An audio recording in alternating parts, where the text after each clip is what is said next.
Vous souhaitez booster votre business, votre carrière. Alors soyez prêts. Soyez prêts à faire face à des défis et à des obstacles. C'est presque dans l'ordre naturel des choses.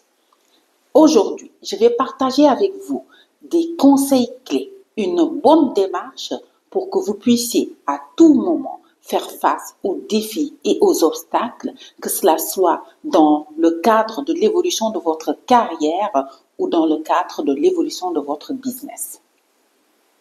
Alors, on va commencer par vous donner des exemples pratiques.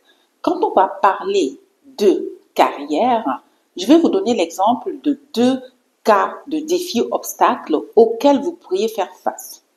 Premièrement, il se peut que par rapport au poste visé, vous fassiez l'objet d'un manque de compétences relativement, par exemple, à votre niveau de leadership.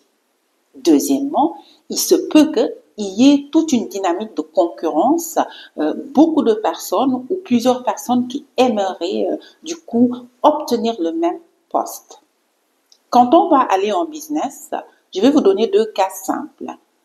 Vous pouvez faire face à une évolution technologique, pour exemple, l'intelligence artificielle. Également, vous pourriez faire face à une évolution de la réglementation. Que faire dans ces cas de défis et d'obstacles? Alors, premièrement, il faut que vous soyez prêts à affronter les difficultés, les défis, les obstacles. Tout part du mental. Avec le bon mental, vous serez prêt à faire face aux difficultés. Ceci étant dit, vous allez ensuite vous poser et faire une analyse stratégique de la situation.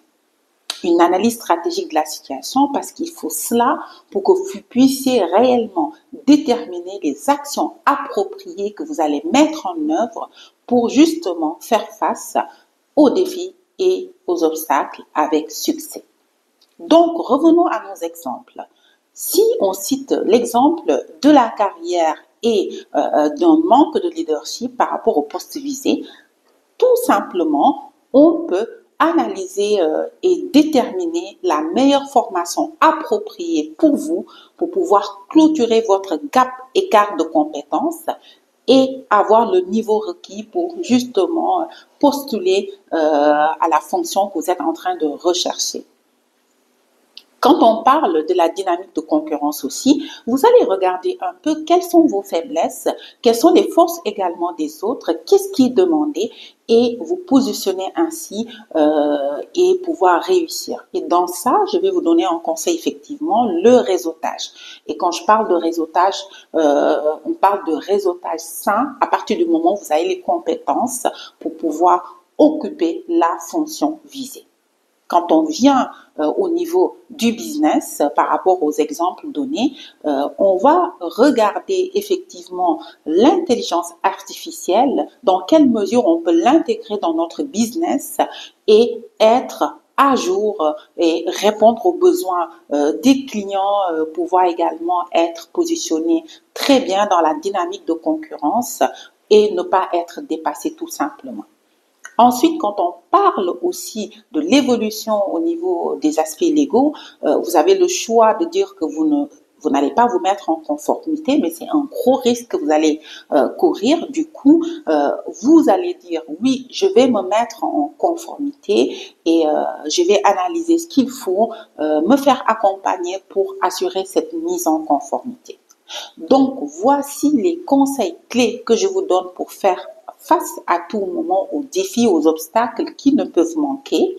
Donc, ayez le mental qu'il faut, faites une analyse stratégique et mettez en œuvre les actions appropriées pour pouvoir vous en sortir, booster votre carrière, booster votre business. Dites-moi tout en commentaire, comment vous faites pour faire face aux défis et aux obstacles, des idées, des pistes, des contributions. Nous sommes à l'écoute. C'était Delia Cissé, votre boosteuse de performance.